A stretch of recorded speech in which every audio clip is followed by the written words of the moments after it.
Hi, everyone.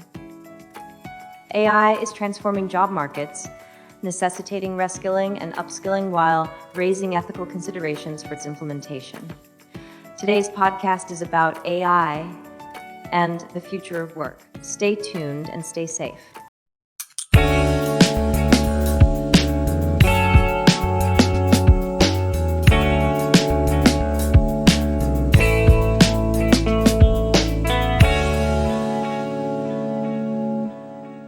All right, so let's dive into all this stuff about the AI revolution and figure out what it means for the future of work. I mean, you sent over a ton of articles and research, even like some personal notes you've been doing. It seems like you really want to get to the bottom of how this is all going to play out. Yeah, you're definitely right to be curious. AI is changing everything already, and we're really just getting started. One of the things that really jumped out at me from your stuff was that prediction about AI adding almost $1 trillion to Southeast Asia's GDP by 2030. Yeah. $1 trillion. Like, it's almost impossible to even imagine a number that big. But then on the other hand, you've got this stat saying that almost 60% of Southeast Asia's workforce could be impacted by AI, like specifically generative AI. Right. It feels like we've got this tidal wave of change coming. It really is a huge shift. And when you actually think about what that means, that's something like 164 million workers in Southeast Asia alone who will probably have to adapt to totally new ways of working as AI becomes a bigger part of their jobs. And what's interesting is that this impact, it's not going to be the same for everyone. Women and younger workers are probably going to see the biggest changes. So it's not just like robots taking over entire industries. It's more like AI changing what individual jobs look like. Exactly. AI is really good at doing those routine tasks that are repetitive.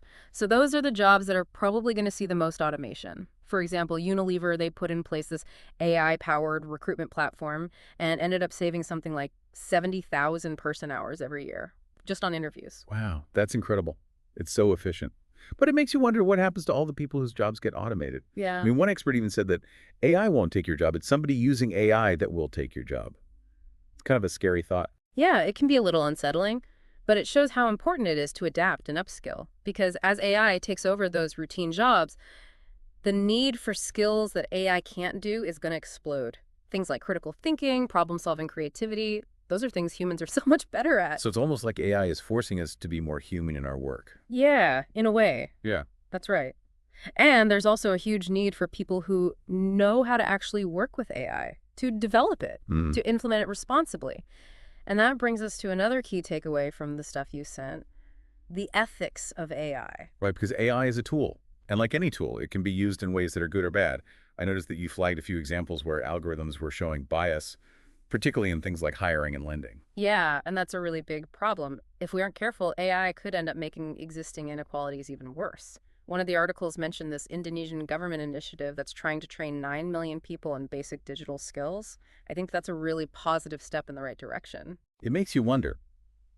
With job skills in Southeast Asia already having changed by something like 40% since 2016, what's going to happen in the next few years? It seems like if you want to survive in this changing world, you have to keep learning and adapting. Absolutely. It's not just about what you know now. It's about being able to learn and adapt to new technology and new ways of working. So it's not about being scared of robots. It's about understanding how to work with them, how to use their strengths and stay ahead of the curve. Exactly. AI will transform how we work, but it's up to us to shape that transformation, so it's good for everyone. This is all really fascinating, and I'm already thinking I need to learn more about AI. What else did we want to talk about in this first part of our deep dive? So we've been talking about AI's impact on the future of work globally, but let's zoom in on Southeast Asia specifically. What makes this region so unique when it comes to the AI revolution? Yeah, it does feel like Southeast Asia is at a turning point. We've already talked about that crazy prediction of $1 trillion GDP boost from AI. But I'm curious about what's actually driving that growth. Well, one thing that's super interesting is the speed of digital transformation in Southeast Asia. I mean, the region has this young and growing population, and they're incredibly tech savvy. The smartphone use is really high. E-commerce is booming. It's like the perfect environment for AI to take off. So it's almost like all the pieces are in place for AI to really explode in Southeast Asia. Exactly. And we're already starting to see it. Companies in all sorts of sectors, finance, healthcare, agriculture, e-commerce, they're all super eager to use AI to make their operations smoother, reach more customers, and ultimately get ahead of the competition. But I imagine there are some unique challenges, too, when it comes to actually putting AI into practice in this region. I'm thinking of things like infrastructure, for example. Not every country in Southeast Asia has the same level of digital connectivity. You're absolutely right. Infrastructure is a big hurdle. Some countries like Singapore have amazing digital infrastructure, but others are struggling with things like limited internet access, especially in rural areas. And without a good internet connection, it's really hard to use AI effectively. It's like trying to build a house without a solid foundation. Right.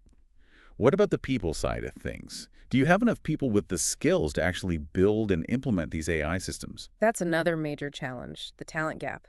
I mean, Southeast Asia has a young and tech-savvy population, but there's still not enough people who are skilled in AI. We need more data scientists, AI developers, people who know how to design and implement these systems in a responsible way. So it's not just about the technology itself, it's about having the people who can make it work. Exactly. And that's where governments and schools come in. They have a really important role to play. Investing in education and training so people have the skills they need to succeed in a future driven by AI is essential. We talked before about the Indonesian government's plan to train millions of people in digital skills. Are there other examples of this happening in Southeast Asia? Oh yeah, definitely. Lots of countries in the region are doing similar things. They're realizing that upskilling and reskilling people is crucial for their economic future. Singapore, for example, they have this program called Skills Future. It gives people money and support to learn new skills throughout their careers. That's awesome to hear. But thinking beyond infrastructure and talent, what about data itself? AI algorithms need tons of data to train and learn.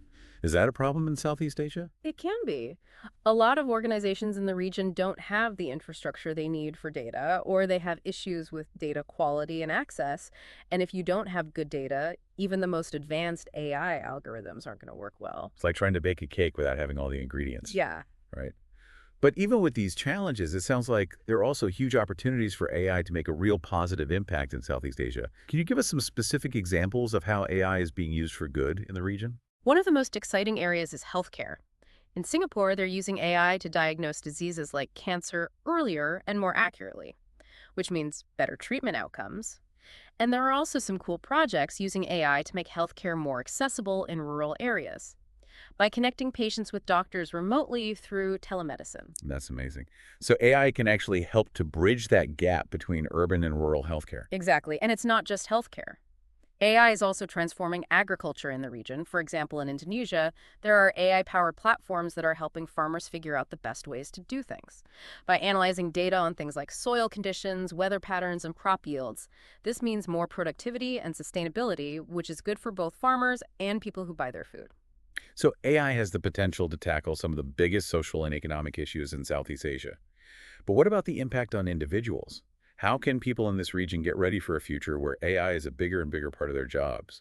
The most important thing is to keep learning. AI is always changing, so you have to be curious and willing to adapt. Focus on developing skills that AI can't do easily, those human-centered skills we talked about before, like critical thinking, communication, and collaboration. So it's all about staying ahead of the AI curve by constantly adding to your skill set. Exactly. And it's also important to be proactive. Look for opportunities to learn and grow, whether that's online courses, boot camps, or workshops. There are so many resources out there. The more you put into your own learning, the better prepared you'll be for whatever the future of work looks like. This has been so insightful. But before we finish up this part of our deep dive, I wanted to ask you about the future. What are some of the new trends you're seeing in AI in Southeast Asia? One big trend is the rise of AI-powered smart cities.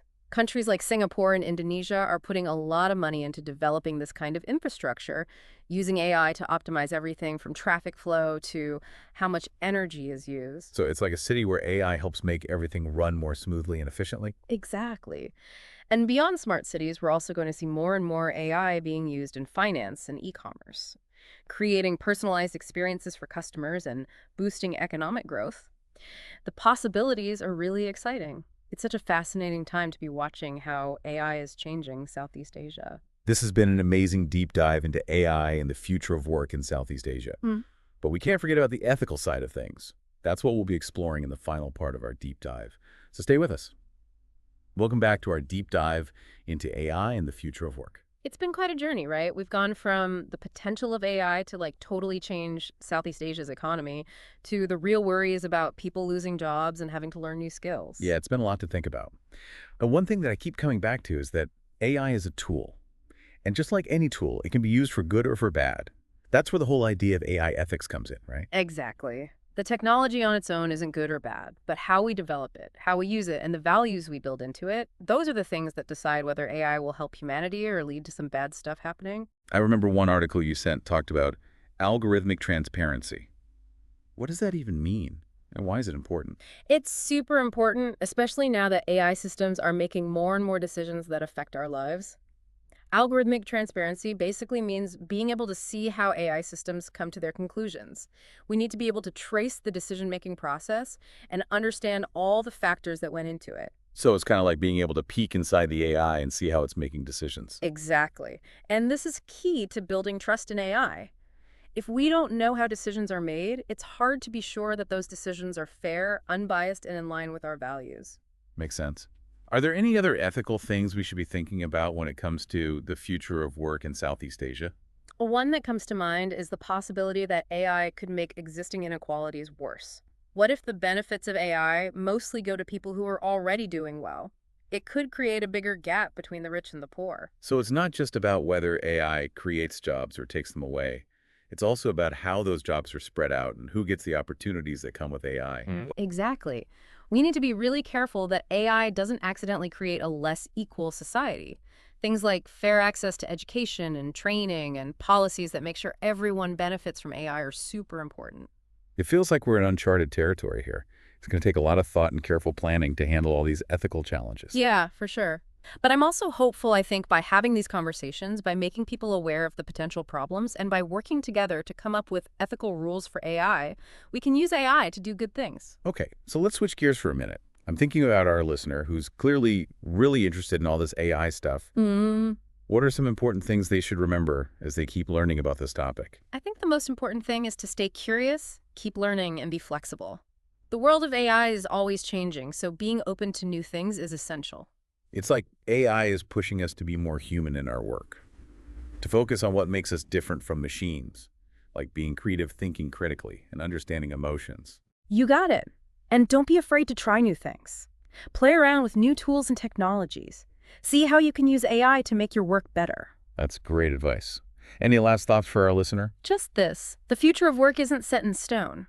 It's something we're all creating together. By being informed, by getting involved, and by pushing for responsible AI, we can make a future where AI helps everyone. That's a great way to wrap things up.